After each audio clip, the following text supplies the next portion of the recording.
Bueno, boas tardes a todos. Gracias por estar aquí un día máis neste ciclo de charlas que estamos a desenrolar sobre arqueoloxía lucense, nestas temáticas sobre o desenterrar o pasado.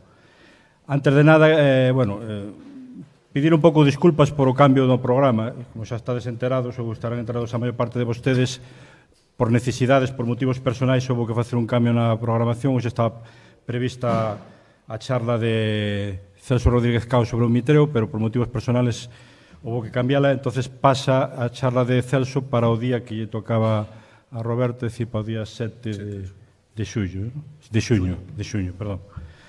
Así que hoxe vamos a tocar un tema do máis interesante, porque a arqueoloxía non é todo, en Lugo non é todo cidade. Hoxe vamos a salirnos un pouco do que é o centro urbano, e vamos ir un pouco á periferia. Non podemos tampouco falar de cidade, estamos falando de arqueoloxía urbana porque en núcleo urbano estamos, ainda que había que mellor falar de periurbana, porque nos vamos a centrar nun dos hallazgos se caes máis interesantes, dos descubrimentos máis interesantes destes últimos anos da arqueoloxía lucense, como foi o chamado, ou mal chamado, xa nos dirá aquí o experto, Castro da Piringalla. Digo descubrimento porque este era un castro que, por paradóxico que poda parecer, non se coñecía.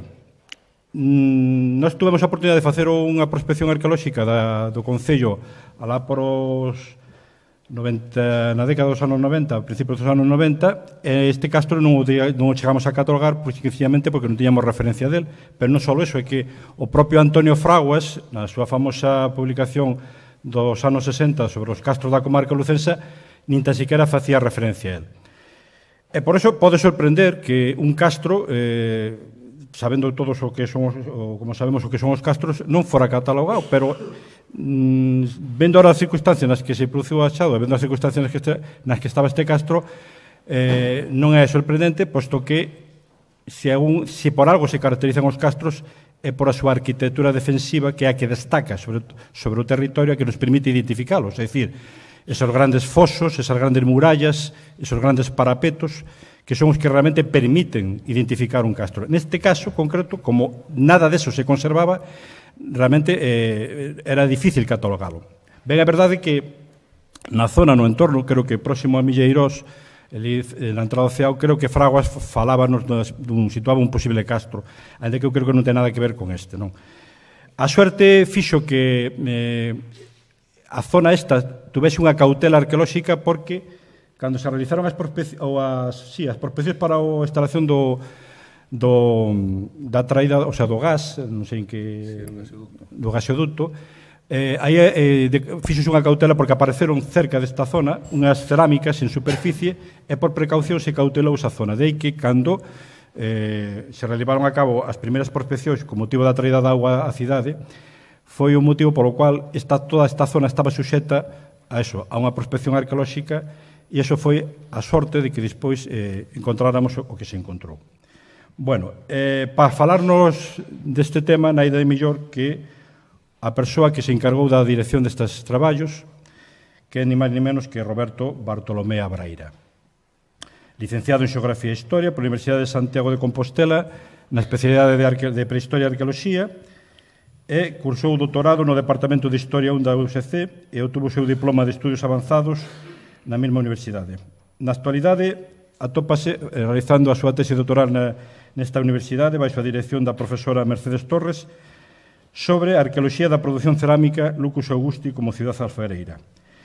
E, ademais, actualmente está contratado polo Concello para dirixir un dos módulos do Obradoiro de Emprego TIC arqueolóxico.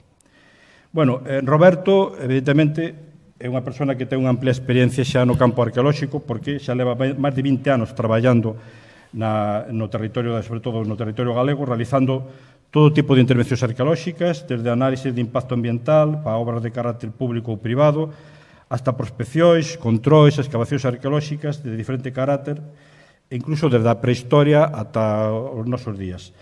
Pero, fundamentalmente, nos últimos anos, eu creo que prácticamente ten centrada a súa actividade no que é Lugo, principalmente no Lugo romano, donde ten dirixido algunhas das excavacións máis interesantes e máis importantes da cidade. Aquí lembrar, por exemplo, a excavación en área no solar número 8 da Praza do Campo, donde se detectaron restos dun importante edificio, quizáis vinculado ao que eran as termas que habían aparecido nesa zona. No solar número 6870 da Rúa Nova, tamén onde apareceron importantes restos dunha domus baixo imperial. Na propia muralla, que tuvo tamén unha intervención na excavación do cubo 77, onde apareceu un interesante grafiti nunha das pedras da escaleira. É unha das máis interesantes, quizáis, que dos últimos anos, que foi a que acaba prácticamente de realizar nos solares número 20 e 22 da Plaza de Santo Domingo, non? Donde tamén documentou o resto dun interesante edificio que ten moito que ver cos restos que apareceron no seu día, no ano 86, na propia Praza de Santo Domingo, con motivo dos aparcamentos subterráneos. Bueno, para min é unha auténtica satisfacción e un placer cederlle ahora a palabra a Roberto Bartolomé por dos motivos fundamentais, se me permite un momentiño. A primeira é por que, evidentemente, a sorte de poder contar aquí co director da excavación, a persona, sin dúbida, que mellor sabe para falarnos deste interesante e importante xacemento. E a segunda é unha cuestión máis de tipo xeracional. É dicir, un que xa é un pouco, digamos, veterano nestas lides da arqueoloxía lucense, recibe con a gran satisfacción e con agrado a presencia de arqueólogos que, como Roberto, de novas xeracións, están hoxe por hoxe a, digamos, manter a arqueoloxía de Lugo en primer plano e, sobre todo, a garantizar ese futuro que a todos nos antoxa prometedor. Bueno, sin nada máis, cedo a palabra a Roberto e deixos con él. Moitas gracias.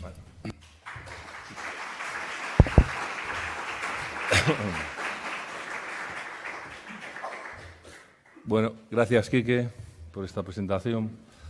Quiero empezar dando agradecimientos, pues, en primer lugar, bueno, a Enrique González, a mi compañero, que es quien coordina junto conmigo pues, este ciclo de conferencias y bueno, es que están resultando un éxito, porque está viniendo muchísima gente, una cosa que no esperábamos. Y agradecimientos extensivos también al Concello de Lugo, porque es quien nos ha prestado todo el apoyo, ¿no?, para poder hacerlo, ¿no? Igualmente, pues, a los compañeros del Obradoiro TIC Arqueolóxico, tanto al director, Manuel Barreiro Río, que es el que está siempre ahí atrás coordinando, gestionando y apoyando, como a los alumnos que tenemos, a Rubén, que es el que está grabando todas las conferencias, otro monitor también que tenemos, los chicos que trabajan aquí en este edificio también, que siempre nos apoyan, y sobre todo pues a todos los que venís a estas conferencias, que estáis viendo casi todas, más o menos, por lo que estoy viendo, casi no falláis a ninguna. Y quería empezar, bueno, también a todos los que han venido a las conferencias anteriores, empezando pues eso, desde Felipe Arias, el profesor Antonio Colmenero, Covadonga, Enrique Alcorta, Enrique González, los dos que van a venir también, que faltan, Celso Rodríguez Cao, Francisco Herbes. Claro, yo estar a la altura de toda esta gente, que son pues, los referentes de la arqueología lucense y también gallega, ¿no? Pues para gente de mi edad y más jóvenes, pues es imposible estar a la altura, pero bueno, vamos a intentarlo, a hacer lo posible, ¿no? Lo que decía, antes de empezar a hablar de lleno de lo que es el castro, del llamado Castro de la Piringalla, pues quería empezar a hablar por su nombre. Mal llamado Castro de la Piringalla, porque es el nombre que se le ha dado desde que apareció, salió en prensa así le ha quedado, pero realmente sí que es un castro, pero no es en la Piringalla. Si vemos este plano, el castro está en esta zona, aquí, al lado de los depósitos de agua. Realmente está en Marcelle, el núcleo rural de Marcelle, y el topónimo, el microtopónimo del lugar es Agra dos Castros, que es como le llaman los paisanos mayores de la zona. Allí le llaman Agra dos Castros. No tenemos el castro, como veremos después, no se ve en superficie, lo vamos a ver. Sería imposible identificarlo en prospecciones arqueológicas porque no, por lo menos cuando se hizo en aquella época, ¿no? Pero el topónimo quedó, como igual que quedó también el topónimo de Marcelle, que es un antropónimo. Un antropónimo, pues eso, de Marcellus. Seguramente, pues, que quedó allí fosilizado el nombre, ya veremos, porque ya veremos después cuando hablemos de los resultados de la intervención de lo del castro. Y entonces, pues eso, dejarlo claro más o menos que, aunque le llamemos Castro da Piringalla, que tampoco pasa nada, pues que el sitio es Agra dos Castros, en Marsella, ¿no? Después, ya que estamos hablando de nombres y de topónimos, aprovechando que está aquí mucha gente de Lugo, ¿no? Y que tenemos el Ars de Lucus en breve, pues yo recuerdo que al poco de aparecer este castro, también pues me tocó dar una conferencia por el Ars de Lucus sobre la cultura castrexa y, bueno, sobre el Castro da Piringalla, que, por cierto, no había ni una décima parte de la gente que hay ahora. O sea, que la gente se ve que está empezando a venir, que le está empezando a gustar la arqueología. Y me acuerdo que me preguntaban cómo debíamos llamarle nosotros ahora a los habitantes de los castros, ¿no? Porque estaba en debate todavía el tema de los celtas. En los programas de las de Lucus venía celtas contra romanos, romanos contra celtas. Y entonces los arqueólogos, pues eso, hace 10 años, pues castros, pues castrechos, castreños, tal. Pero yo creo que ahora que sabemos lo que sabemos ahora, como hemos explicado ahora, aunque ya está publicado desde hace muchos años, pero bueno, se nos escapó a todos, pues yo creo que deberíamos empezar a llamarles galaicos, que es el nombre que nos daban a los habitantes de esta zona, ¿no? Lo voy a explicar ahora. Hace unos años, en el 2010, en un viaje que estando en Turquía, por otro tema, fuimos a visitar, mi mujer y yo fuimos a ver la ciudad de Afrodisias, en Caria, en Asia Menor. Estamos aquí. Justo cerquita de Pérgamo, de Troya, Éfeso, Halicarnaso, o sea, en Asia Menor, ¿eh? Y, claro, nosotros íbamos a visitar lo más conocido, que es el estadio, ¿no? El estadio de Afrodisias, que es el mejor conservado de la antigüedad, este de aquí. ¿Cuál fue nuestra sorpresa? Que paseando por la ciudad, con su teatro, su foro, ágora, porque es una ciudad grecolatina, pues había un edificio, este que veis abajo, en la foto de abajo, que es un templo edificado en honor a Augusto y a los emperadores de las dinastías Julio-Claudia, se hizo en época Flavia, ¿no? En honor a Augusto y a las victorias de Augusto y las victorias de los Julio-Claudios. Es, un Sebastellon, en griego, es un templo. Y entonces, en este templo, también había un museo, que fue la manera de enterarnos.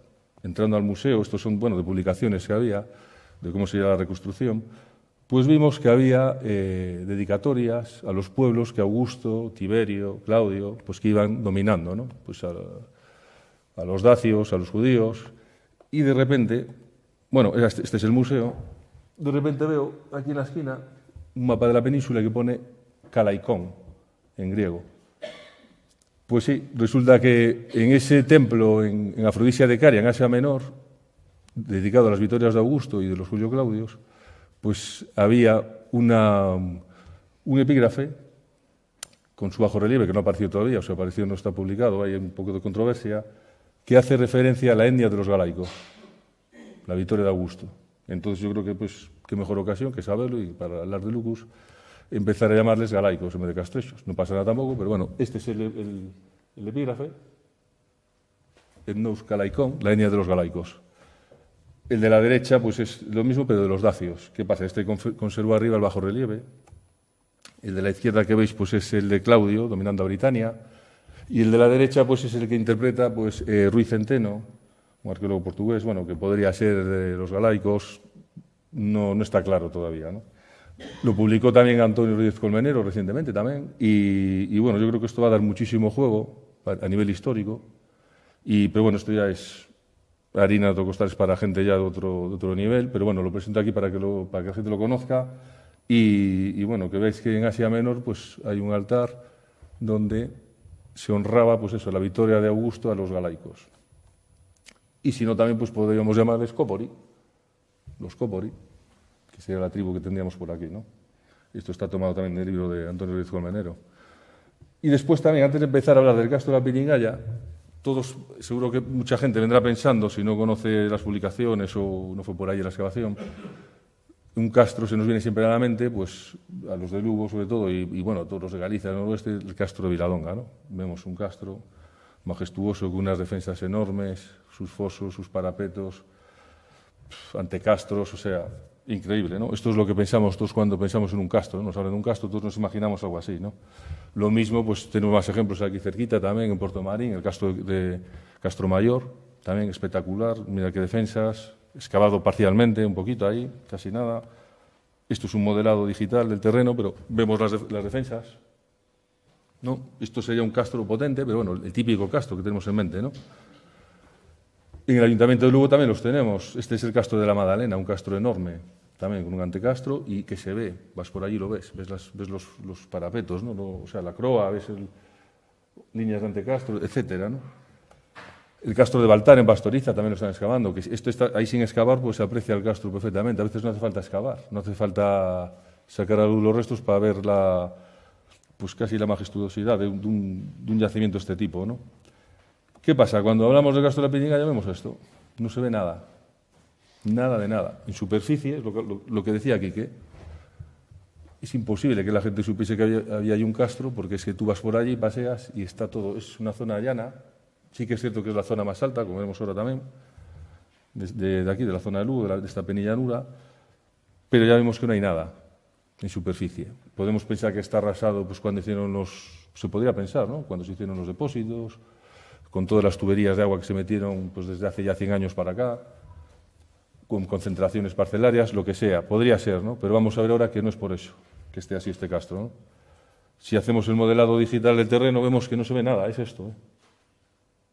O sea, nada de nada.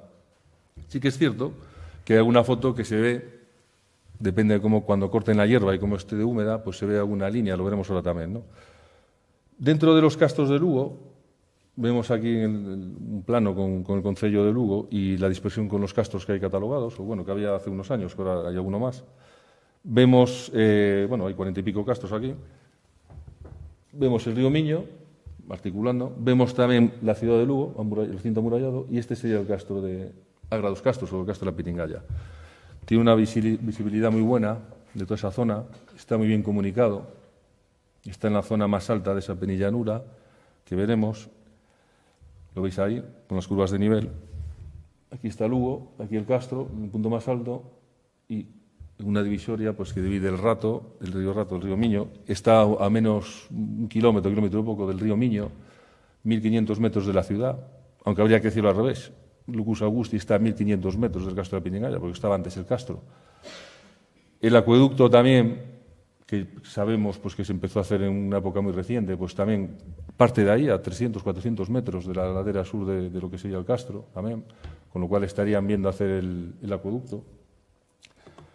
Sabemos que la vía, la 20, la que va a Brigantium, pues pasaría por ahí cerquita, si no pasa por ahí, está a 1 milla de Lugo, pasaría por ahí la vía romana Brigantium, ¿no? Sabemos también, bueno, vemos aquí también un modelado, curiosamente está en la zona más alta, un poquito más, justo donde están los depósitos, ¿no? Lo que hablábamos, aquí, vías de comunicación, la calzada, si sale desde aquí de Camino Real, donde saldría la calzada, pues saldría por ahí cerquita, habría que investigar, habría que encontrarla. Y lo que os decía, hay alguna foto, esta es una de las pocas, esta foto aérea que se ve, no sé si veis aquí, unas manchitas más claras, más oscuras, que son los fosos y el parapeto. El foso suele ser con tierra más blanda, más humedecida, más oscuro, el parapeto, ya veréis después, es tierra, sustrato natural, más seca. Pero es de las pocas fotos aéreas que he podido encontrar en la que se aprecia, ¿no?, esa línea, ¿no? Lo que os decía, vemos ahí la zona de captación de aguas para el acueducto de la ciudad. Sabemos, si vamos por la Nacional todavía hay fuentes ahora en uso. Es una zona que hay muchos manantiales de agua, ¿no? Es una zona rica en aguas, ¿no? O sea, sería un lugar óptimo para vivir. En época medieval lo mismo, si vamos a las fuentes, ya Elisa Ferreira Pliegue, la profesora Elisa Ferreira Pliegue, pues en el libro pues ya cita documentación de caminos medievales que pasarían por Marcelle, por Xián, tenemos a Samasas ahí abajo, también ya desde época visigoda, es decir, es un nudo de comunicaciones, es la salida natural hacia el mar, hacia Coruña. En el siglo XVIII, con Carlos III, cuando empiezan a hacer los caminos reales, pues lo mismo, también pasa por ahí, tenemos el leguario de Garabolos, allá al lado también. Es decir, la gente lo estaría viendo, estarían pasando por allí, ¿no? Y bueno, y actualmente pues ya la Nacional Sexta, ya en el siglo XX cuando se hizo, etcétera, ¿no? Voy a pasaros sobre unas fotos ahora para ver cómo está el castro, bueno, el yacimiento en la actualidad. y vamos viendo hacia atrás, ¿no? Vemos ahí, no se ve nada, se aprecia esta vegetación, que es la zanja, cuando se abrió la zanja en el 2007, 2008, de la que hablaremos ahora. Lo mismo en esta foto, sí que se aprecian, pues bueno, algunas, ¿no?, que podría ser del Castro, pero ya veis, poco más, ¿no?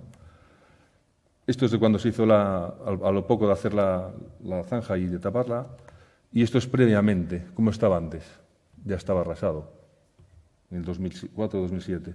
2002, lo mismo. Si nos vamos a la fotografía aérea del vuelo americano, en el 56, 57, pues igual, también.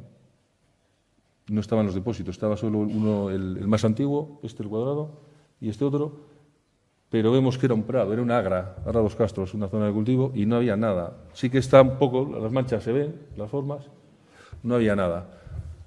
Vamos a ver por qué estaba así.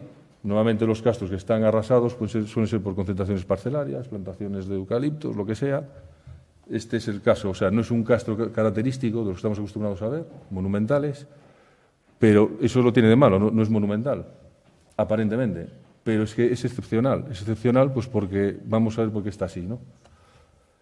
Esta foto también que me pasó gentilmente Julio Reboredo hace unos años, ya no se acuerda, está sacada desde la muralla con las casas baratas, pues también al fondo vemos el depósito, pero también vemos incluso ya los postes de alta tensión, pero también una zona llana, ¿no? Una fotografía de finales del 20, principios del siglo XXI, me imagino, pues también vemos que no, cualquiera sospecha que hay un Castro ahí, ¿no? Bien, como dijo Quique, estaba catalogado esa zona, no exactamente la zona del Castro, estaba catalogado porque en el año 1996, con la construcción, bueno, lo pone ahí, de las obras de instalación del gasoducto, que pasa un poco más arriba, unos 100 metros, bueno, es más abajo, pero son 100 metros al norte, ¿no?, aproximadamente, casi en paralelo a la Nacional. En el control y seguimiento de esas obras arqueológicas, de ahí la importancia de los controles arqueológicos, que parece una tontería, ¿no?, pues aparecieron unas cerámicas dispersas, cerámicas de época romana, y esa zona quedó cautelada. Se le hizo una ficha de catálogo con ese nombre, GA27, que es el concello de Lugo, bueno, la provincia, 028 concello, 083 el yacimiento, ¿no?, y quedó cautelada. Pero no aparecieron estructuras, no había, o sea, donde abrieron la zanja del gas no aparecieron, solamente material en superficie, no aparecieron restos arqueológicos, ¿no? Pero sí que es cierto que esa zona quedó cautelada. Y también es cierto que todos pensábamos que era una zona de acopio de material, cuando se tiraba material allí, de las combreras, de las excavaciones, cuando no se iban a vertederos autorizados, etcétera, ¿no? Está publicado aquí, el hallazgo ese, aquí en el tapa 6, por Carmen Martínez López, Jesús Amado y Javier Chao Álvarez, compañero nuestro, que es arqueólogo de Bretoña, amigo. Y entonces, posteriormente, cuando se proyectan las obras de abastecimiento de agua a Lugo, estas últimas grandes obras se hicieron en el 2007-2008 del Ministerio de Medio Ambiente, pues, claro, llevaba impacto ambiental y llevaba control arqueológico, que lo dirigía la compañera Manuela Pérez Mato, ¿no? Ese control arqueológico y seguimiento de la zanja no era continuo, era discontinuo. Solamente era continuo en las zonas cauteladas. Por ejemplo, los depósitos de Penarrubia, que hay unos túmulos, pues había que estar allí, etcétera. Y el resto de la zanja, pues una visita semanal o como fuese, ¿no? En este caso, había esa dispersión y sí que es cierto que tenía que haber control continuo, pero no avisaron a la arqueóloga. Es más, se abrió la zanja sin control. Entonces se paralizaron las obras una semana después. En esa zona, afectada por la zanja, se paralizaron las obras y, claro, fue una sorpresión enorme, porque fue, pues eso, como abrir una operación y de repente ver lo que había allí, ¿no? En superficie no había nada, pero fue abrir la zanja, una pedazo de zanja, claro, 3 metros de profundidad, 3 metros de ancho, y había de todo y, claro, inédito. Se pararon las obras en ese punto. Se tuvo que hacer un informe de incidencias, una resolución de la Dirección Xeral de Patrimonio, se llevó todo desde la Delegación de Cultura, muy bien, y coordinados con el Concello, y unas medidas compensatorias, que fue pues la obligación, pues digamos que al Ministerio de Medio Ambiente, ¿no?, a los que llevaban las obras, de hacer la necesidad de una intervención arqueológica para valorar pues en qué medida pues habían afectado restos, qué tipo de restos, ver la estratigrafía, etcétera, en la medida de lo posible, ¿no? Esos trabajos se lo encargaron fui yo el director, nos los encargaron y nos obligaron, la resolución era, vemos en las fotos de la zanja, era hacer pues 3 sondeos, esto es el plano del proyecto, son estos 3 sondeos, en la zona donde aparecían más estructuras, donde aparecían más concentraciones de muros, pavimentos, etcétera, ¿no? Ya se veían estos 3 primeros fosos en los perfiles, un foso, foso 1, foso 2, foso 3. Este sería el primer foso que cerraría el castro, más cercano, seguramente. Hacia el oeste, si vamos ahí, es la caída hacia el río Miño, solo vimos 2 fosos. Claro, ya empieza la caída hacia el Miño. Después veremos que hubo que ampliar la intervención hacia el oeste, y es una zona que incluso un poquito más hacia los depósitos, y ahí se encontraron 1, 2, 3, 4 fosos más. Está mucho mejor defendido. Hacia el norte y sur no sabemos, lógicamente. Solo intervenimos en esa banda porque, claro, solo podíamos intervenir en la zona de expropiación de la zanja, que eran 6 metros, creo recordar, o 5 metros a cada lado de la zanja. Entonces tuvimos que centrarnos, esta es la zona de expropiación, pues al sur un sondeo 1, sin pasarnos de la línea de expropiación, teníamos ahí al paisano controlándonos todos los días, y hacia el norte, pues se plantearon esos 2 sondeos, y no más hacia el norte, porque ahí sí que sabía, están marcados en azul, 3 tuberías que sabíamos que iban por ahí, porque vienen desde el Miño, que se instalaron por los años 60, 70, habrá que mirar la documentación. Apareció otra tubería de fundición, según me contaron, del año 1905, la primera, hay que mirarlo bien eso, y que la encontramos, la tubería. Y entonces toda esa zona ya ahorrábamos excavar hacia arriba, ¿no? ¿Cuál fue nuestra sorpresa? Que en estos 2 sondeos al norte de la zanja, el sondeo 2 y el 3, cuando empezamos a abrir, en el medio pues encontramos otra tubería más, que estaba en uso. Entonces, claro, nos partió por la mitad la estratigrafía, todo, pero bueno, aún así recuperamos pues muchísima documentación, claro. Tuvimos que limpiar y documentar todos los perfiles, 100 y pico metros de perfil, norte y sur, a 3 metros de altura, subir esa escalera, medidas de seguridad, a menos 7 grados, había que rascar, no se podía ni rascar, estaba la tierra congelada, había que picar, fue bastante duro, ¿no? Pero bueno, y después también el control arqueológico de todos los movimientos de tierra en esa zona, lógicamente, y se paró la obra. ¿Qué pasa? Después había el problema que los tubos estaban instalados hasta esta zona, más o menos. Pero claro, ¿qué se hacía? ¿Se abrían más zanjas con todo el impacto que tendría patrimonial abrir más zanjas? Pues claro, la idea fue, pues bueno, aprovechamos esta zanja, pero claro, falta por excavar toda esta zona. Entonces, esa zona fue lo que denominamos sondeo 4, que se excavó en área, una amplia zona, y se metió en las tuberías por la zona en la que no hubo impacto arqueológico, ¿no? Como veremos ahora. La intervención, bueno, la metodología, pues fue una metodología al uso, se hacen, pues, nuevamente, que hacemos todos los arqueólogos, pues eso, método Harris, documentando todo, perfiles, plantas.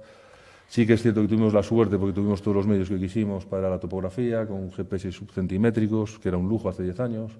O sea, tenemos todo georreferenciado perfectamente. Y bueno,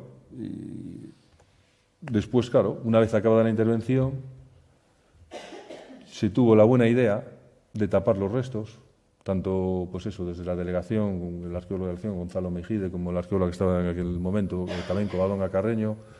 Claro, lo mejor es tapar. Textil, arena, tierra, porque no sabes qué va a pasar. Todos conocemos restos que se han excavado hace 20 años y han quedado así y ahora están que se caen. Podría contaros muchos ejemplos. Entonces, ahora sabemos que eso se excavó, se documentó y está ahí, intacto. Lo que decíamos, instalaron los tubos, tuvieron que hacer obras de ingeniería, para evitar ahí la zona del foso, para no tener impacto. Bueno, fue terrible, ¿no? Todo lo que hubo que hacer, pero bueno. Después, la documentación de los perfiles, os voy a enseñar un poco para que veáis. Este es el perfil norte, se hizo una fotogrametría, que hace 10 años hacer también fotogrametría, ya era también complicado, porque no había los programas que hay ahora. Y bueno, vemos ya, que ya lo estamos viendo en ese momento, vemos este corte, este es el terreno natural, este es el foso, cómo está colmatado, se rellenó con tierra que distintas capas, piedras, tierra orgánica, niveles de incendio, pero sobre todo también tierra que parece sustrato natural. Claro, era tierra que era sacada del propio parapeto. Parapeto que si continuamos estos metro 0, 1, 2, 3, este es el 10, pues si continuamos al 10, que es este, si seguimos, vemos cómo esta tierra está sobre este nivel oscuro, documentamos el paleosuelo del castro. Es decir, cuando hace más de 2000 años los habitantes del castro, los galaicos, o bueno, los que vivían allí, decidieron hacer un castro, pues lo que estaban pisando era esa capa vegetal, de tierra de ellos, y sobre él hicieron los fosos, se ve muy bien cómo está cortada por los fosos, ahí lo podéis ver también, aquí, y con la tierra que sacaban de excavar el foso, como veremos, algún foso es de 11 metros de ancho y 5 de profundidad, son espectaculares. Con esa tierra que sacaban, hacían ya el parapeto. Sacaban tierra a un lado y hacían el parapeto. No hay muralla de piedra aquí, no todos los castos tienen muralla de piedra. Es más, todos los castos de esta zona suelen ser con parapetos térreos. Y claro, pero ¿qué pasa? En algún momento se cargaron ese parapeto y lo volvieron a tirar al foso. Claro, ¿en qué momento? Pues con el cambio de era. Cuando fundan la ciudad, lo que comprobamos es que esos fosos se colmatan, se amortizan con tierra del parapeto y otros aportes también. Y encima de los fosos tenemos niveles de ocupación, pues desde el cambio de era, que veremos después. Por eso os digo, el casto estaba arrasado ya desde época romana. ¿Por qué lo arrasaron? ¿Por qué Eso con 3 sondeos es imposible saberlo. Siguiendo con la estratigrafía, bueno, vemos que había pavimentos, muros, pavimentos de arcilla, muros con sus derrumbes sellados por debajo, huecos de poste, bueno, veremos ahora. Muchos niveles de uso, ahí era el sondeo 3, sondeo 4. Si seguíamos hacia el oeste, pues claro, volvemos a ver aquí otra vez el parapeto sobre la tierra vegetal y empieza ya otro foso, aquí sube y aquí el otro foso. Vemos que cuando hicimos la fotogrametría, los fosos no estaban excavados de todo. La zanja que abrió la máquina bajaba 3 metros para meter los tubos, pero es que los fosos bajaban 4 y pico, 5 metros. Entonces, ¿qué hubo que hacer? Excavar esos fosos también hasta el fondo. Documentar los niveles más antiguos que había allí, ¿no? Lo veremos también ahora. Si nos vamos al perfil sur, es decir, lo que hemos visto, pero desde el otro lado, mirándolo desde el norte, pues tenemos otra vez el foso 1, vemos el nivel de paleosuelo cortado por el foso y niveles de uso encima, pero ¿qué pasa? Colmatado. Nos vamos ahí, ¿qué tenemos ahí? El parapeto, restos del parapeto, con una caja, incluso con restos de muros, de contención, socalcos, para aguantar seguramente de abajo, en las bases, el parapeto, ¿no? En el sondeo 1 vemos aquí muy bien un pavimento con un nivel de incendio en el perfil, este que está aquí dibujado, y si ya es de época romana, hablaré ahora de él. Vemos aquí, pues igual, la estratigrafía riquísima, materiales, o sea, había de todo, la escombrera fue terrible el material que salió, la cantidad de material. Continuamos, pues bueno, foso, también, sin acabar la excavación. Me he saltado 2 fosos. Foso 2 y el foso 3. Voy a hablar ahora del foso 1, que era el que en ese momento, en ese punto de excavación era el más profundo, el más grande. Esto es como quedó con la zanja, ¿no? Una vez limpiamos los perfiles y todo, con la máquina. Vemos que no se agotó, ni su excavación hacia abajo, ni hacia el oeste. Pero ya vemos que se aprecian niveles de ocupación en el medio, niveles de incendio, pavimentos, etcétera, ¿no? Lo primero que hicimos fue acabar de excavar el fondo, viendo ese jalón que tenemos ahí, es una mira, son 5 metros de profundidad. Es decir, los fosos tienen 5 metros ahí de profundidad, ahí, igual en otra zona tiene más, en otras menos. Y continuamos la excavación hacia el oeste, resultando, pues eso, un perfil de un foso que es espectacular. Y en la amortización del foso, lo que os decía, niveles de uso, pavimentos con quemados, carbones, etcétera, ¿no? Del otro lado, aquí se ve muy bien toda esa tierra que se echó. Otra imagen. Aquí puse esta para que se vea la tubería. Estas tuberías, claro, el casto por la zona norte, ya en la zona fuera de la croa, pues igual hay como 4 o 5 tuberías que lo atraviesan. Es algo también a tener en cuenta cuando se habla de poner en valor. De esto hablaremos al final. Esta la metí con un compañero ahí, con Guille, porque para que nos hagamos la idea de la profundidad que tiene, porque antes con los jalones no, o sea, son 5 metros, ¿eh? No es una coña la profundidad que tiene el foso. El foso 2, que es el primero saliendo de la croa hacia afuera, pues también muy interesante, porque vemos cómo echaron piedras desde dentro del casto hacia afuera, que se ven aquí apoyadas, ahí, del lado izquierdo, y en el perfil, cómo fueron tiradas desde dentro, para acá, intencionadamente, para rellenar ese foso. Querían rellenar los fosos, no querían que estorbasen los fosos.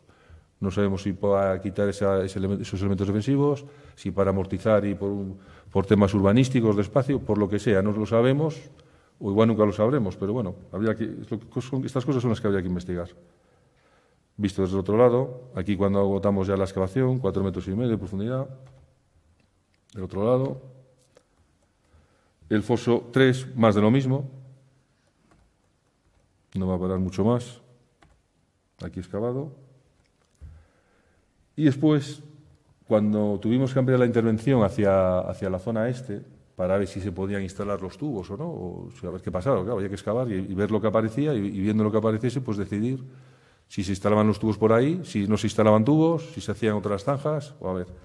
Se amplió esa excavación y lo que encontramos fueron 2 fosos más, o sea, juntos, pegados, uno con otro. Aquí ya no lo excavamos todo por completo, simplemente era para documentar la profundidad y el perfil del foso.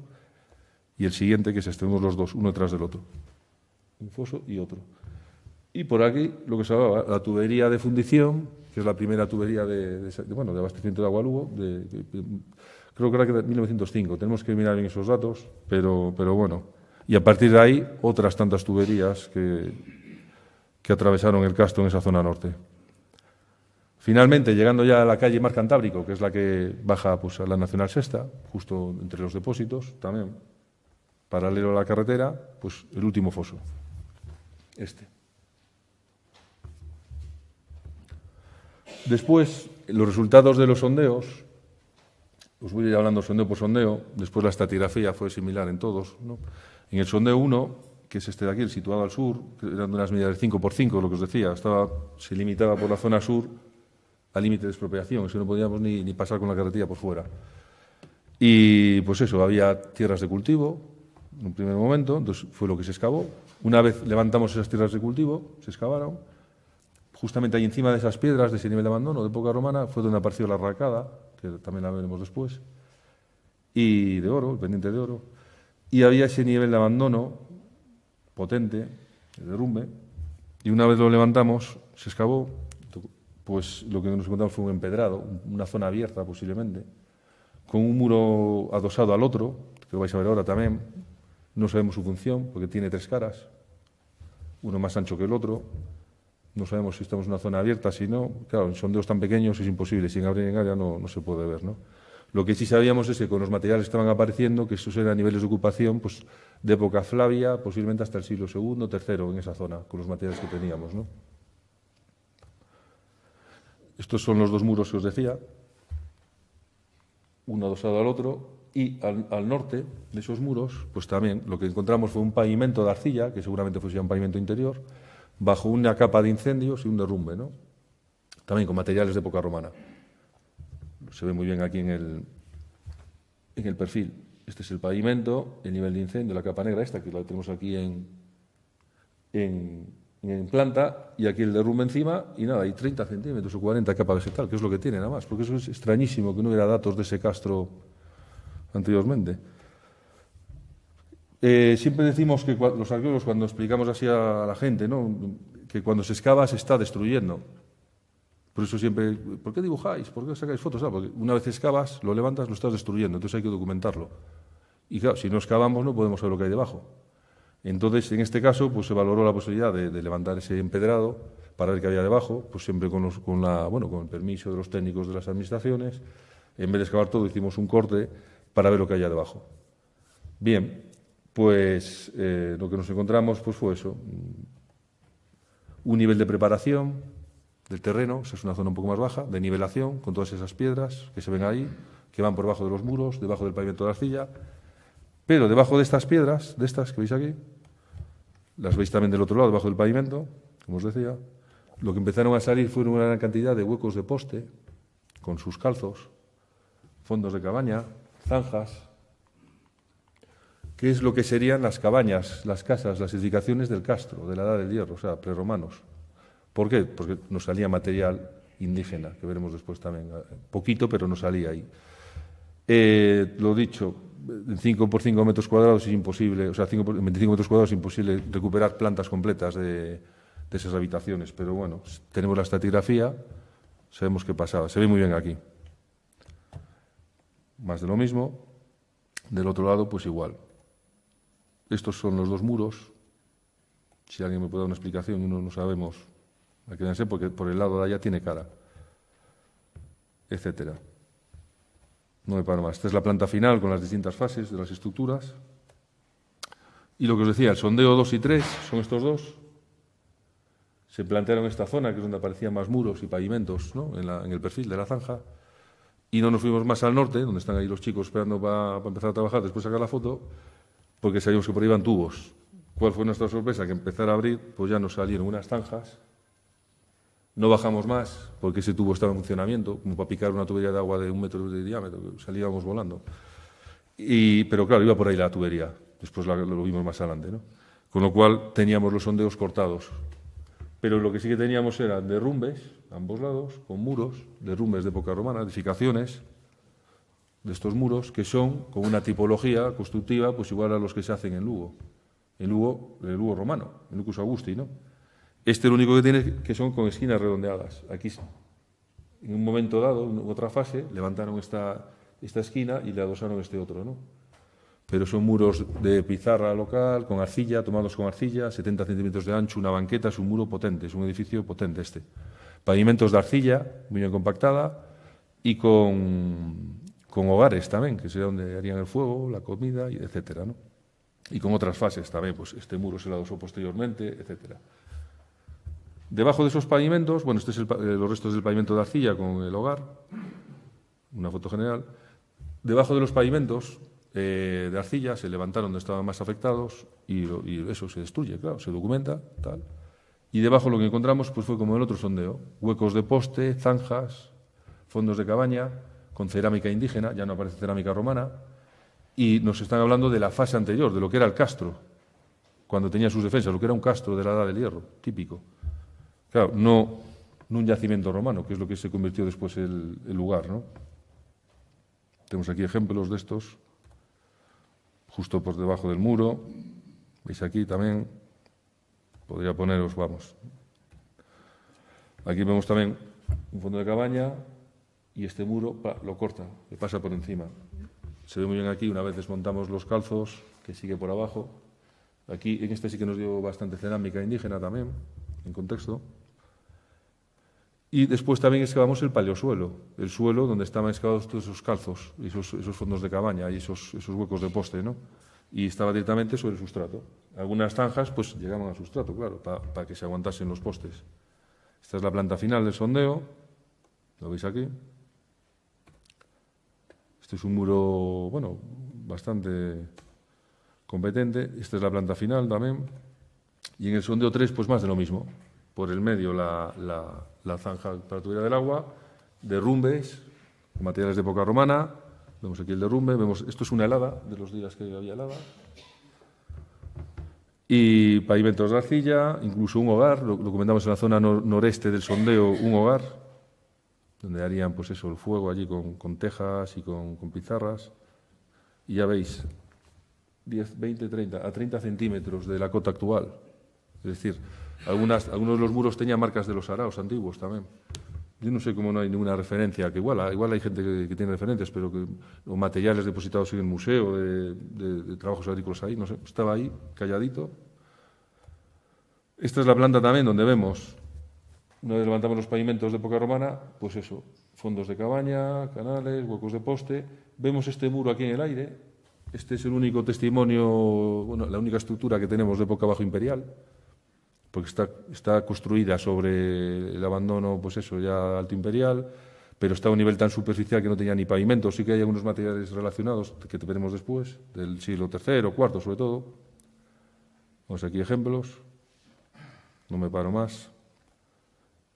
Huecos de poste sobre el paleosuelo, la planta final, una planta general de cómo serían los sondeos y una planta general de la intervención, ¿no? Una vez hechos los sondeos, nos enfrentamos a que había que excavar esa zona que faltaba, ¿no? El sondeo 4, la zona este toda, ¿no? Encima parte del foso 1 y lo que había entre esos fosos que vimos después, ¿no? Que no era una zona más que parapeto, arrasado, con construcciones de época romana, como vemos aquí, pavimentos, niveles de quemado, de arcilla, muros de socalcos, ahí, ya los veis. Apareció también los restos de un horno metalúrgico, también, esto que veis aquí. Y al lado, un edificio que en ese momento, pues bueno, no lo interpretamos porque no nos atrevíamos tampoco a decirlo, pero ahora, viendo que están excavando muchos castros y están apareciendo, pues seguramente sea eso, un hórreo. Está saliendo en prensa ahora en Ourense, otro al sur de Lugo, en Castro, se están excavando que hay hórreos, ¿no? Sería este, con los pies, sí, por ahí, todo con arcilla y todo eso sobre un terreno, parece terreno natural. Y es terreno natural, pero no es terreno natural que esté intacto, no es terreno natural que se echó, se depositó, como vemos ahora, se depositó sobre el paleosuelo. Es la tierra que sacaron, el terreno natural que sacaron de excavar los fosos para hacer el parapeto. Y lo dicho, en época romana, lo allanan y entonces construyen sobre ese terreno que se ve muy bien aquí. Esta es la tubería de la que hablábamos, que estaba instalada. Este es el paleosuelo y vemos que aquí se conserva casi 1 metro de parapeto en esta zona. Y sobre el parapeto, las construcciones de las que os hablaba. Por aquí cruzaba otra tubería también, instalada previamente, es decir, unas cuantas tuberías. Y después excavamos, ampliamos hacia el norte, visto que salían estas estructuras y por ahí no podíamos meter los tubos para no desmontarlas. Se amplió la excavación hacia el norte. Vimos aquí que aquí no salía nada. ¿Por qué? Porque venía el famoso tubo. Por aquí, este. Pero en esta zona lo excavamos parapeto, o sea, tierra, y no salía nada más que tierra, y por debajo la tierra vegetal, y fue la zona donde se pudo meter los tubos, ¿no? Y nos sirvió para documentar, pues eso, cómo debajo de esta tierra que echaban que esto subiría, ¿no?, para hacer el parapeto, estaba el paleosuelo, que también lo excavamos, se ve ahí una sección, hasta el terreno natural, ¿no? Con lo cual esa zona se libró para poder meter los tubos y para documentar satisfactoriamente pues toda esta zona. Dio mucha información. Bien, esto que veis en violeta son los tubos que iban apareciendo, ¿eh? Ya veis, uno para aquí, otros por ahí, con lo cual, para la puesta en valor del Castro que habla la gente, para que vayan los turistas y tal, después lo hablaremos al final, hay que replantárselo bien porque hay que saber lo que se habla. Y antes de hablar había que preguntar, que no suelen preguntar, a veces hablan, no, es que hay que poner en valor. Igual estaba ahí que nos llamaran a los que excavamos allí o al concello, y se les explicaría gustosamente pues cómo está el Castro, si vale o no vale, o qué zonas había que actuar antes de hacer infografías raras y cosas de estas. Voy a hablar rápidamente de los materiales, sin daros mucho la tabarra, pero bueno, es lo que me gusta a mí también, los materiales. Y ya veis, este quesito, el 90% es cerámica, es lo que aparece en las excavaciones mayoritariamente, ¿no? Cerámica.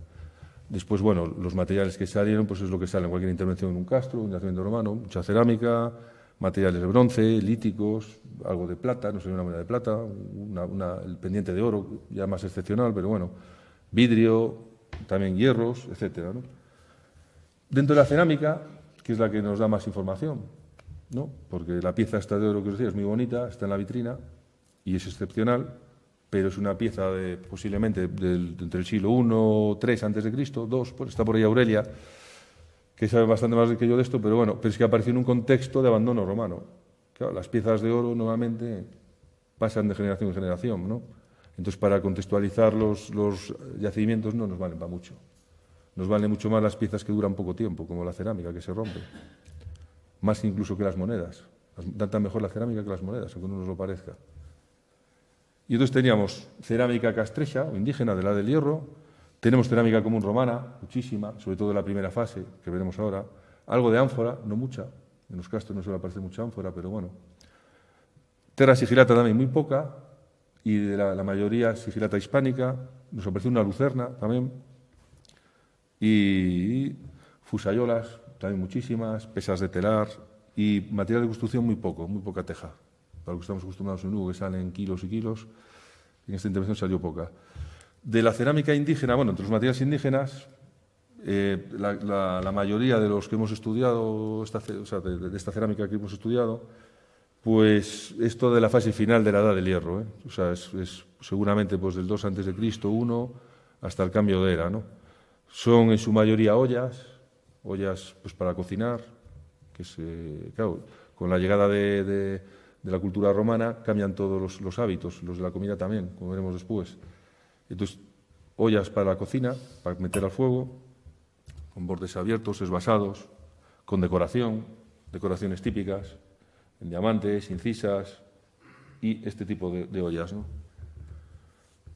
Más ejemplos también, con muchos espatulados, que es una tradición de espatular la cerámica que hay en esta zona, sobre todo en la zona de Lugo. Después salen también estos bordes reforzados, que les llaman tipo Vigo, pero bueno, porque salían en Vigo, pues que salen en todo Galicia, y son también bordes de ollas también, muy decorativas, y son también de la fase final de la Edad del Hierro, casi a veces conviven pues, con hasta el siglo I después de Cristo incluso, ¿no? Esta otra pieza, con decoración aplicada, espectacular. Seguramente igual fuese la misma pieza, pero no conseguimos pegarla. Otras dos decoradas también, con decoración típica de esta zona de la Edad del Hierro. Pues si vamos a Sarria ya tiene otra decoración, o en Monforte, o en la costa, pero de esta zona, de estos castros, ¿no? O sea, es un castro más, como los que hay por ahí adelante. Y después tenemos también, entre los materiales de esta Edad del Hierro, pues lo que os hablaba, la arracada de esta de oro, el pendiente de oro, ¿no? Este está depositado, está en la vitrina allí en la sala del Tesoro, ahí en el Museo Provincial de Lugo, y bueno, es excepcional porque no suelen aparecer muchas, pero sí que es cierto que como estas hay más. Tenemos una igualita en Cances, en Carballo, que apareció, también tenemos en Irixo, en la de Cardero, el Castro de Agraña, excavado por Gonzalo Mejide y Acuña Castroviejo, también apareció una muy parecida, y esa apareció un fondo de cabaña, y hicieron adaptaciones de carbono 14 y daba 2 a.C., que seguramente la fase, el momento en que se hizo esta pieza singular, ¿no? Pero claro, se conservó durante 400, 500 años allí. Falta saber dónde va la otra. Esto es el proceso de la limpieza. Bueno, es una pieza pequeñita, ¿eh? No tiene centímetro y medio. Y el enganche de estos pendientes, muchos van con cadenilla enganchados a la oreja. Esta, al pesar tampoco, seguramente fuese tipo pinza, enganchado aquí al óvulo, ¿no? Esta es una ficha técnica de un artículo que enviamos Aurelia y yo, pero que está en prensa desde hace unos años. Y bueno, ahí vienen las características. La tipología de la arracada está muy bien estudiada en la tipología de la clasificación que hizo Pérez Outeriños, el tipo 2C. Y bueno, pues eso, no me va a parar mucho más, pesa 1 gramo y pico, o sea, es pequeñita, no sé ni cómo la encontramos. Y después tenemos material de cuando ya ese castro se arrasa, se allana todo, ¿no? Y empieza pues, a haber ese momento, ¿no? De que, claro, hay que pensar que siempre hablamos de materiales y de épocas, tal, pero había que hablar también de personas, ¿no? Y hay que pensar, imaginarnos pues, en un poblador de este castro, pues en el siglo, yo qué sé, en el año 20 a.C., por ahí, ¿no? Cuando aparecen los legionarios romanos, por ahí llegan, ¿no? Y el shock que habría, ¿no? El contacto, ¿no? Unos hablarían un idioma, otros otro, tal. Pero claro, 30 años después o 40 ya es otra generación. Entonces ya empieza a haber contactos, entonces ya la cerámica también, el modo de vida ya empieza a cambiar. Y se empieza a ver muy bien en el registro arqueológico, en la cerámica, lo vemos muy bien. En esa cerámica de la primera mitad del siglo I, se ve también en Lugo, en la ciudad, y lo vemos ahí en el Castro, que hay cerámica con reminiscencias, que es casi castrecha, como estas de aquí. Dolias empiezan a aparecer ya. Dolias son estos recipientes contenedores, ¿no? Para almacenaje, que cierran así la boca, a veces van enterradas. ¿Y qué pasa? Empieza a haber estas cerámicas que son unas joyas, porque por fuera son como de la Edad del Hierro, indígenas, que es lo que harían, pues eso, los señores, que todavía hay señoras que vivían en ese momento, pero que por dentro empiezan a engobarlas. ¿Por qué? Porque en época romana los romanos trajeron lo del engobe, el engobe rojo pompeyano y todo esto. Entonces ya empieza ya una moda ahí nueva, ¿no? Y entonces empiezan a engobar por dentro. Entonces convive la tradición indígena con los romanos. Vemos estos ejemplos, ollas y engobadas por dentro, ¿no? Y se ve muy bien y aparece en ese contexto de la primera mitad del siglo I, esos niveles, con una moneda de Tiberio que tenemos ahí y por debajo de los pavimentos flavios, y es el momento que están construyendo posiblemente el acueducto ahí a 300 metros o 400. Ya no fuesen ellos los que colaboraron en la construcción del acueducto.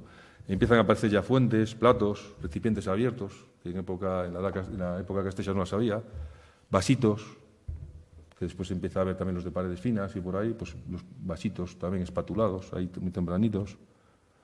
Y después, algo que es muy, muy raro, es que aparece una gran cantidad de fuentes. No sabemos por qué, en esa zona aparecen muchas fuentes, y en Lugo aparecen también, pero no en ese porcentaje, ¿no? Fuentes con biansadas, con 2 asas, quemadas, algunas días irán al fuego también. Pero ya vemos que ya son recipientes abiertos, empieza a haber también jarras, ya viene el vino, vienen las ánforas, viene el aceite, viene el vino. Entonces ya empieza a cambiar la forma de comer, de beber. Sobre todo el cambio empieza ahí, esa primera mitad del siglo I, ¿no? Después ya, bueno, estos platos, imitaciones de engobe rojo pompeyano, que venía del engobe que venía de Pompeya, que traían los italianos, que vinieron aquí, los latinos, ¿no? Los romanos. Y fragmentos de ánfora muy poquitos, pero sí, de Halter 70, son ánforas que vienen de la Bética, de la zona de la Bética, y nos traen, pues eso, vino, aceite, les traían, ¿no? Y algún fragmentito, muy poquitos, de Sigillata gallica. Si no me contradice Covadonga, pero yo creo que sí. Es un fondo de Sigillata gallica, que Sigillata es una cerámica muy fina, importada, y en este caso viene del sur de Francia. Estamos hablando que hace 2000 años pues tenían esa cerámica del sur de Francia también, ¿no? En Lugo aparece muchísima más, claro, en estos niveles, ¿no? Encontramos también esta moneda de Tiberio, este denario, y eso lo encontramos en un nivel, en contexto, pues con esos materiales, con esos enseñantes, bajo un pavimento ya de época Flavia. Época Flavia estamos hablando ya a finales del siglo I, ya han pasado 3 generaciones. Los antiguos galaicos que no hablaban latín ya irían muriendo, y sus nietos ya estarían hablando latín, ya se irían mezclando, es decir, pues tenemos ese momento, ¿no? Que es lo interesante de este castro, ¿no? Sigillata, pues toda la que sale es hispánica ya, pues eso, a partir de finales del siglo I, sobre todo, Sigillata hispánica, toda de tricio, la mayoría de la zona de La Rioja, las formas habituales que se dan en todas las excavaciones, ollas, jarras, la lucerna, muy fragmentada, con sello, esta posiblemente sea de la zona sea de Brácara, de Braga. Y después también tenemos testimonios materiales, cerámica, de lo que se hablaba, que corresponde con ese muro que quedaba allá arriba, y seguramente haya más zonas en el castro, pues con niveles de ocupación tardíos, ¿no? Y son eso, cerámica sigilata hispánica tardía, es decir, del siglo III, IV, ya del Bajo Imperio en adelante. Esta olla también, una O6, tiene una decoración que sale siempre con textos del siglo III, IV sobre todo. Una sigilata forma 77, esto es un poco rollo, pero bueno, es para que veáis que son materiales ya, pues eso, de 400, 500 años después del castro, y todavía sigue habitando por allí, ¿no? Y después también este borde pequeñito, que no nos dice nada, pero si nos fijamos en la pasta y la forma, pues eso se dibuja.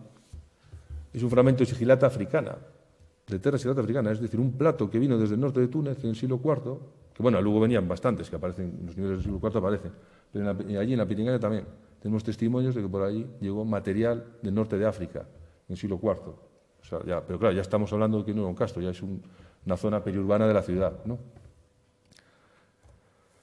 Entre los materiales de bronce, pues tenemos alguna fíbula también, fíbulas en omega, aucisa también, agujas de pelo, estas son las fíbulas que me refería, y estos son cabezas de las agujas de pelo, falta la aguja, sacus crinalis que se pondrían, ¿no?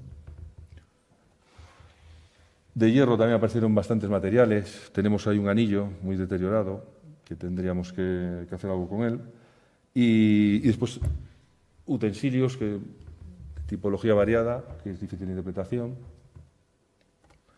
Fusayolas también aparecieron muchas, aprovechadas de cacharros de cerámica, como son todas estas. Se les partían, pues aprovechaban un trocito, lo preparaban y ya sería fusayola. Tenemos también alguna de pizarra, en plomo tenemos otra también. Y vidrios, ya, claro, en los contextos ya de época romana. Vidrios de época romana y fichas de juego también en pasta vitria, estas. Es decir, el ajuar habitual de cualquier excavación, ¿no? Pesas de telar también aparecieron bastantes. Y lo que decía, latericio, lo que son tejas, aparecieron en comparación con lo que es Lugo, muy pocas. Igual te echaban de otro tipo, o igual en esa zona no, y excavas 10 metros más abajo y tienes sacos y sacos, ¿no? Materiales de piedra, pues también molinos, creo que entre 12 y 15 molinos circulares, también barquiformes algunos, de mano, también pizarras con perforaciones, pues seguramente igual para los techos o para los quicios de las puertas o a ser para qué. Otra pieza, está así fotografía dibujada por si a alguien se le ocurre algo, lo que puede ser, no sabemos lo que podría ser. Y bueno, no me quiero demorar mucho más. Simplemente recordar pues unas conclusiones antes de empezar a hablar de la valoración social que podemos tener de este yacimiento, ¿no? Las conclusiones, pues eso, tenemos que tener claro que era un yacimiento inédito hasta hace 10 años, que parece que ya es mucho, 10 años, pero en la arqueología no es nada. Tenemos que tener claro que es anterior a la fundación de Lucus Augusti y es el más cercano, de momento, hasta que aparezcan otros restos. Entonces, es lo más cercano que teníamos cuando se funda la ciudad, es decir, estaban viendo fundar la ciudad los habitantes del castro, ¿no? Fundar la ciudad, construir el acueducto, las calzadas, etc. Las dimensiones son considerables, aunque no sabemos los límites exactos porque no intervenimos, simplemente viendo cómo son las manchas de los fosos, pues ya son unas dimensiones considerables y de ahí seguramente mucho más hacia el sur, posiblemente. Lo que hablamos es un buen ejemplo, no, es el mejor ejemplo que podemos tener del proceso romanizador en Galaecia, porque lo tenemos ahí al lado de la ciudad, de la capital, que es Lugo, pues tenemos una zona donde estaban los habitantes, que estaban antes, y vemos cómo se fue aculturando, ¿no? Y lo vemos ahí en las fases, en los materiales, en la construcción. Vemos que el castro, bueno, hasta que se excave más, pero de momento con lo que hemos excavado, las construcciones del castro de las casas, las viviendas no eran con muros circulares de piedra, como estamos acostumbrados a ver en los castros. Eran todo con madera y calzos que los aguantaban, es decir, no hacían con muros de piedra. Eso viene después con el cambio de era. Y no solo es el castro de la Piringaya, otros castros están excavados de esta zona, es igual, ¿eh? Por eso tenemos que olvidarnos antes de la imagen esta de los castros todos con muros de piedra, y depende de qué zonas, qué épocas, hay que ver los contextos, etc. Vemos que se ve muy bien también el paso de un yacimiento cerrado, fortificado, vemos el parapeto, los fosos espectaculares que tenía, a de repente pues, que se convierte en una zona abierta, no sabemos de qué es lo que habrá que investigar, qué era aquello, si era una villa, un establecimiento agropecuario, una zona periurbana de la ciudad, no sabemos, ¿no? Y bueno, eso en cuanto a las conclusiones, y después, bueno, ahora en el Obrador Arqueológico que estamos haciendo, que haremos también una exposición en verano, ¿no? Aquí desde el Concello, arqueológica, estamos haciendo un vaciado de prensa, noticias de prensa arqueológicas desde el año 85, 86, desde que empezaron las intervenciones arqueológicas en la ciudad. Y bueno, es espectacular ver el seguimiento en prensa de la arqueología, pues eso, desde los años 80 hasta la actualidad. Pero también comentar que el caso de la Piringaya es de lo que más se ha publicado. Además de los aparcamientos famosos y bueno, con toda la polémica que hubo en el año 86, el vicerrectorado y sobre todo Dorcastro también, el caso de la Piringaya es de lo que más se ha publicado. Hay noticias de prensa de todo tipo. Traje solo unas cuantas, ¿no? ¿Eso qué quiere decir? Pues que tiene un interés en la población, ¿no? Yo no sé si es porque siempre estamos acostumbrados a excavar restos romanos, ¿no? Y quizás restos romanos y la gente está deseando que aparezca algo castello, que aparece lo que aparece, ¿no? Y entonces esto nos lleva a ver, pues que también se habla mucho, ¿no? Todo el mundo opina que si se debería poner en valor para que vayan los turistas allí, no sé qué. Tenemos que pensar que eso cuesta mucho dinero, pero más que excavar, cuesta mantenerlo, el dinero, ¿no? Y yo no sé si vosotros, pero yo sí estoy cansado de ir a ver yacimientos que se excavan, una cata de 6x6 o 4x4 y se deja abandonada y no se hace más. Y ni se publican los resultados, ni se investiga mucho más. Entonces, si se va a hacer eso, pues mejor no tocarlo, que siga así, tapado, y que posteriores generaciones, pues si tienen más cabeza y más dinero, pues que se investigue bien.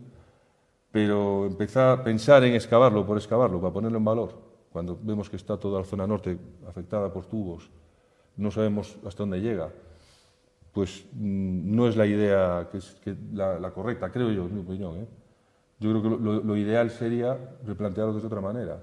Es un caso único, un yacimiento urbano, porque está en la ciudad, de la del Hierro, y que fue arrasado en un determinado momento. ¿Para qué? Pues investigar eso, porque aparte es una zona que no se va a poder construir, va a quedar ahí como zona de reserva arqueológica, un campo de trabajo para investigar. Y cuando se habla de investigar, no hablamos de excavar solamente. Excavar no es solo el inicio, el trabajo viene después, que es estudiar los materiales, publicar los resultados y que esos datos que después repercutan en la población, en todo el mundo, en la sociedad, ¿no? Que es la idea original de este ciclo de conferencias, ¿no? Que no hablar solo para los arqueólogos, porque ya hablamos entre nosotros en los bares y cuando nos vemos, ya sabemos lo que hay. El tema es que llegue a la población y sobre todo a los niños. Entonces yo creo que es el sitio ideal, porque claro, los niños no los van a meter a una excavación urbana, un particular, a ver un solar, porque no puede, es una medida de seguridad, es una obra, es imposible. Este castro sí que podría ser el sitio adecuado pues, para un campo de trabajo, pero claro, no para un año o dos, si se va a hacer para muchos años y pensando lo que aparece y después se pensará o no en si compensa ponerlo en valor. Pero eso es lo que habrá que verlo, y si no, mejor no tocarlo. Esa es mi opinión. No sé no sé, me gustaría pues, que la gente hablara y que diese su opinión a ver qué opina de ello, porque vamos, ya visteis, ahí se decía de hacer un parque arqueológico, en la prensa, etcétera, etcétera. No sé. Y bueno, ya va una hora, ya me he pasado, yo creo, así que muchas gracias.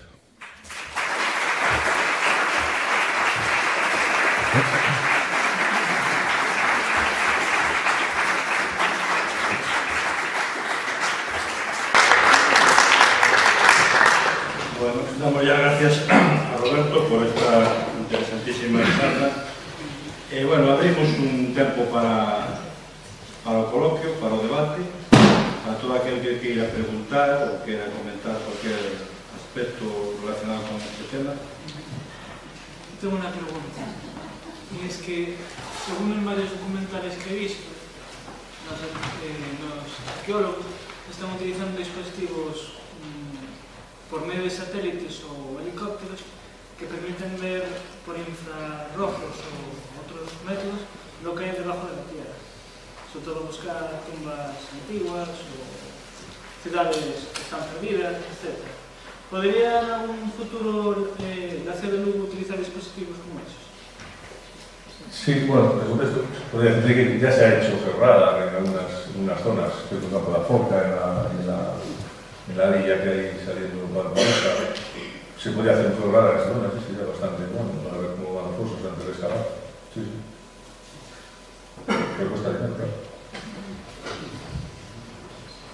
Yo podría enriquecer tu conferencia. Hay una serie de fosos romanos ligados a las explotaciones auríferas romanas a continuación del Castro por debajo del Nacional VI. Posiblemente ese tipo de explotaciones auríferas puede estar en un momento vinculado al Castro. De hecho, Racada de Oro, lo que te he visto de hornos de fundición ahí posiblemente, ¿no? Por las informaciones que he visto, temperaturas, etc., ¿no? Eso es la zona más o menos que está de aquel almacén de congelados, o de freios, sí, tal, hacia abajo, porque en la zona de París se ven todavía vestigios de los antiguos canales de lavado de oro romano. Podéis también vincular una opción. Yo he visto que en tu conferencia sí, he mencionado solamente temas agrícolas o temas... Sí, es que no me vale, claro, de hecho el día que he comentado que no sabemos, cuando se habla de tipos de castro, ¿no? Se me echaron una bronca un día hace 2 años, en el se me llama por decir que el castro de Santa María, que Cervantes es un castro minero. Y me dijo, bueno, Ángel Villa, que es colega amigo, me dijo, no digas que el castro minero no nada. Pero bueno, los fosos del castro de Santa María son ya de copas de explotación también. En este, claro, yo no tengo esa documentación, pero sí que es posible, claro, que no es un castro dedicado únicamente a las actividades agrícolas. Claro, si hay, yo por lo que estoy viendo, muchísimos castros, muchísimos están vinculados a la explotación minera, pero muchísimos, y otras cosas. Claro, sí, podría ser perfectamente. Son visibles, la carretera, sí, con un coche, pues puede ver a mano derecha, la bajada contra el río Miño, se ven perfectamente las puertas de los canales.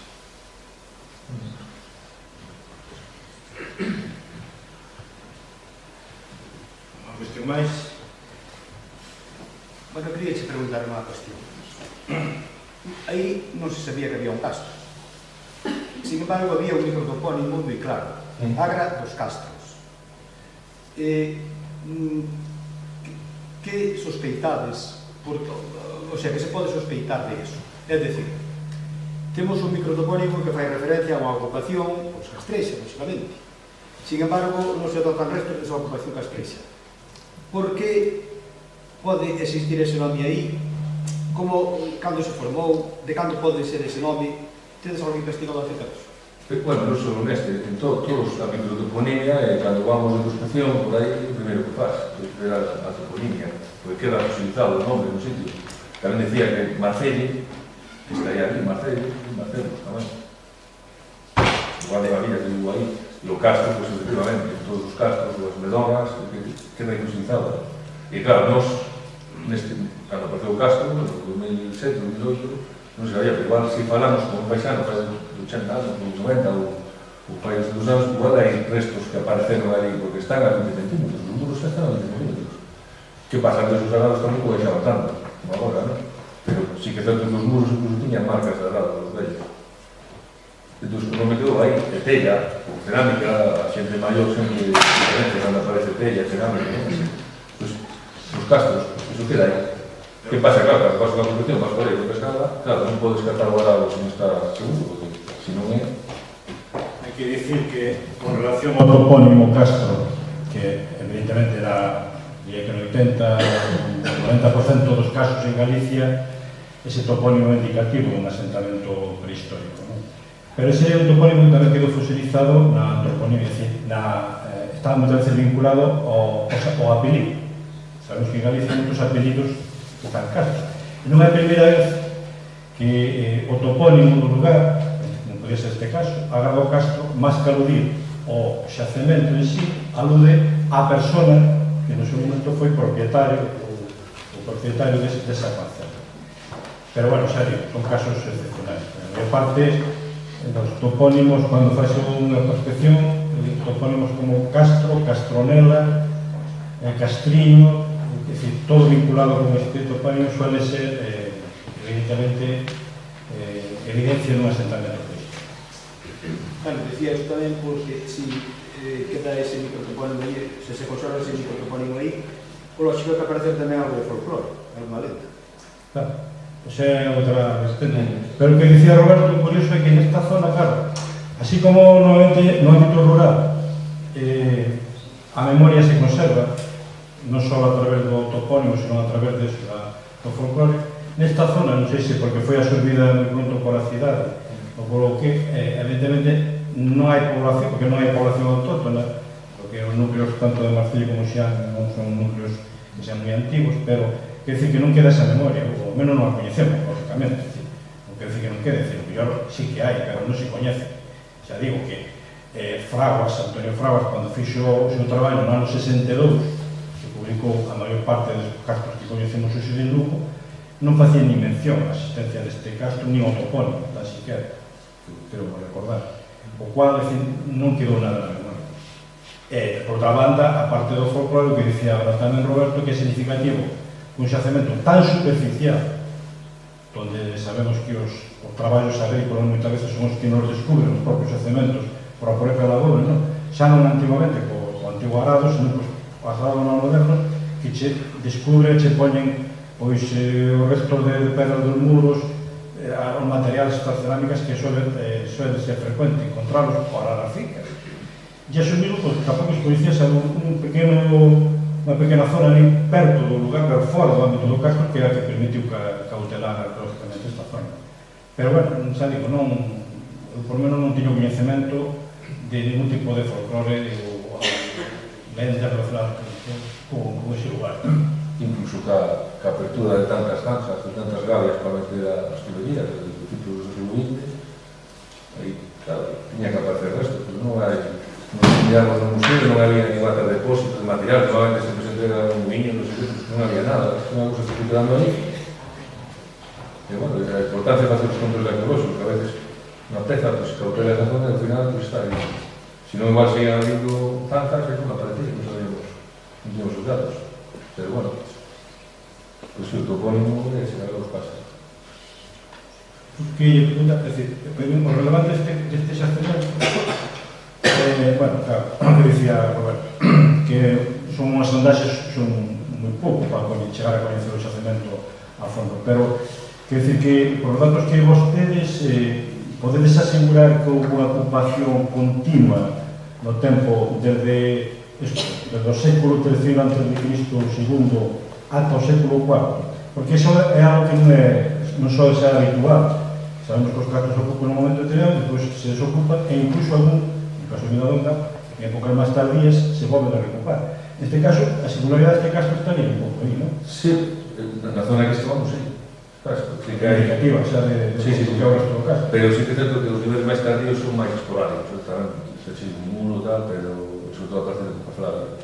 Pero sí que entre esos niveles, esos pavimentos xa, non, xa arcilla e muros e derrumbes e tal, e o nivel de arrasamento do castro sí que hai contextos por aí, pues é que che falaba. Lo digo porque, redundando un pouco lo que comentaba Paco, a propósito da funcionalidade do xacemento, claro, se pensamos un castro vinculado á explotación mineira, hai que pensar que un castro xa de época romana.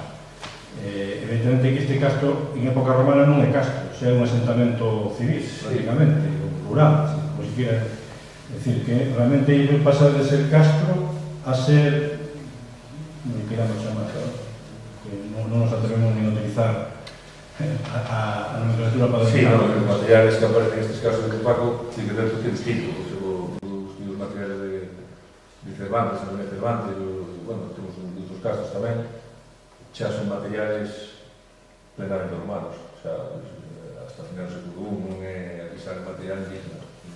É moi significativa, para mí é moi significativa a proximidade do acueducto romano. É dicir, eu creo que pode incluso ser un indicio de que incluso pode estar vinculado ao propio mantemento das zonas de captación do acueducto, porque a proximidade é moi relevante para o lugar, de aí tamén un pouco o interés de toda esta zona. Entón, en ese sentido, mellor, cabe vincular, claro, non sabemos tampouco o nivel de ocupación que estamos falando, as sondaxes que mellor revelan que mellor é unha mínima parte do castro que foi ocupado na época romana, pero bueno, non deixa de ser significativo que todas as defensas sufren un proceso paradóxicamente contrario ao que sufre a cidade. A cidade créase como unha cidade aberta e fortifícase en época tardía, e un castro fortificado de época prehistórica en época romana ábrese, digamos, en ese sentido é un proceso moi significativo por eso, de que se combaten os fosos. Claro, hai unha investigación que hai tamén historiografía como grupo romano este, non? Algunas de las piezas que tú encontraste las hay en Rodrigo Morelo, por ejemplo. La piedra que tú encontraste agujereada de cabeza, con las pequeñas perforaciones, yo tengo una de unos 30 centímetros de largo, y unas perforaciones también. ¿Y qué crees que puede ser? Yo lo que he visto con Vito Autoriño, con esta gente que se dedica a esto, pueden ser moldes para bronce, para la confección. Hay un castro cerca de Ourense. Sí, para botones aplicados. Las cabezas, para los etc. Yo tengo una pieza en la pirámide, pero también un contexto también de Ruido Morelo, con material de Tiberio también, y con cerámica indígena también. Ese momento es interesantísimo. Castro es una ciudad, diría, casi en Lugo hay demasiadas cabañas. Últimamente allí en Clérigos aparecieron otras dos fondos de cabaña, también una intervención que hicimos, también con material indígena romano, que también con monedas también de cecas hispanas. O sea que el mundo castreño, Lugo, estaba más... Sí, pero ya estamos hablando ya del cambio de era, ¿no? Sí. Cambio de era, claro. Sí, población indígena, claro. Estaría trabajando en la cultura, ¿no? Seguramente. Algo máis? Desde o punto de vista xeolóxico, sorprende moito que digades que aquí no entorno de Lugo, que na zona esta ocupada no altiplano de Lugo, que houberá tentativas de explotación mineira. Non, estaba dicindo a que señor da porque xeolóxicamente falando, é unha zona desmineralizada. Totalmente. É dicir, unha explotación mineira desde logo aquí, foi do século pasado, do ano 1950, pois aí na zona do Rata. Explotou ferro, aí me parece que foi. Pero é a única explotación. Ferro está, non sei exactamente. Bueno, tiña un trozo de mineral que o recollín aí, por eso podo decir. Pero aquí nesta zona non houve... Claro, que pasa de explotación mineira... Por lo tanto, buscar. Os romanos sabían buscar ben o ouro, lógicamente. Non creo que buscaran onde vía que non había. Oro hai aquí na Adela, hai explotaciones oríferas aquí na Adela, en Castro Verde hai castros con 6 fosos, con explotaciones impresionantes y con, bueno, de hecho hay un autobús enterrado en Madeiras, un autobús, en los años 40, y esto que digo yo que está aquí en la Nacional Sexta se puede ver, se ven los cortes, porque es aluvión, es la única zona donde hay aluvión. Las explotaciones de cortes en primario... Aluvión, non aluvión, aluvión imposible. Bueno, aluvión, no, aluvión no, que fluvial, pero de cortes primarias no hay, de roca no hay, pero de tratamiento de aluvión sí. Sí, bueno, pues la explotación non é só ouro, tamén, claro, pode ser ferro... Pode ser, non sabemos de que... Sí, bueno, son señas de investigación da realidade, porque sí que hai castros dedicados á explotación mineira, non é que Lugo, pero bueno, na zona da alta montaña, na área de Suar, por aí, Baraio, por aí, eso está... La gente desconoce, pero en Adela, cuando se hizo la autovía, otros compañeros hicieron ahí unas intervenciones y aparecieron canales de oro romanos claramente, explotaciones están claramente. Y en Castro Verde tengo localizadas unas 20. Y algunas ya digo que en el fondo de ellas está un autobús enterrado. Y el tamaño que pueden tener. Furacas, furaconas, este tipo de topónimos. La zona de Castro Verde también tiene, donde está la vía romana, hay un topónimo Abelleira, Abaarde, y está llena, plagada de canales convergentes de oro romano. Creo que se llama Torí, me parece, no recuerdo. Es en el río Torbera.